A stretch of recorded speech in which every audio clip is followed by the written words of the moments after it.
Hi, this is Eric Duhem for the Rebelle.media. As you know, we went to France to cover the French election last week, and it got a lot of coverage, not only because of what you did by clicking and going seeing the videos that we've put online, but also in the main media here in Quebec, in La Presse, which calls itself the greatest francophone daily news in Quebec. Nathalie Petrovski, which is a well-known columnist, she's been there forever, she wrote a column about the Rebelle and talked about the coverage we did by denouncing the fake news. But what is ironic is that within her own article, there's at least 5 fake news. Let me just give you a list. First off, she said that I paid that trip with my own money. Well, that's completely false, and she never called me to check if it was true or not.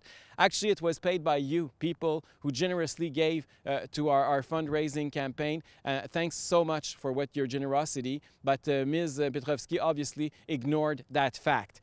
Second fake news. She said that I participated only to 2 radio shows from Paris, which is completely false. She didn't follow what I was doing over there. Another fake news. A third fake news. She said that I spent the rest of the week out in Paris and I was replaced in my radio show here in Quebec, which is also untrue. I only missed one day, and it was the day that I was traveling back and I was on the airplane while the show was on air. Another fake news is that she says that I had only 3 videos on the Rebelle. Actually, if you calculate all of them, there was 11 videos that were produced for our French trip. The fifth and last fake news is that she says that the videos that I've put online were only in English on the Rebelle.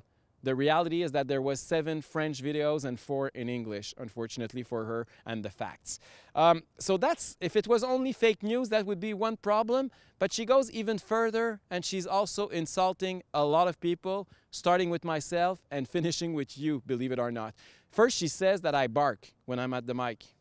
Am I a dog? Is that what she's trying to imply?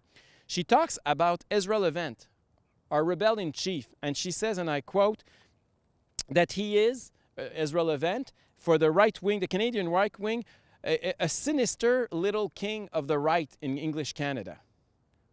How come? How does she know Ezra Levant, and how could she write such a thing? And she also says that the Canadians, English Canadians, don't have anything to do with what's going on and the bias of the French media, that they don't care about the French election and what's going on in France. I'm sorry, but who is she to pretend that? Over 200,000 of you went and clicked on those videos, and you were interested by what's going on in France, and you're still interested to see what's going to happen to Marine Le Pen next Sunday. Who is she to tell you that you don't care about what's going on in France?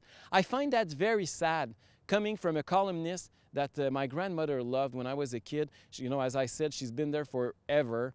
And I find it very, very sad that she's aging so badly. And I'm not going to get and play her game and try to insult her and put words that are even worse than what she said against me. But I just want to remind her, with all the respect, with all due respect, that she's a person who's nostalgic of the past. She's nostalgic of the days when the traditional media were dominating. And actually, she ended her column by saying, and I quote, "If the future of the information is the Rebelle.media, let's go back quickly to our old tradition."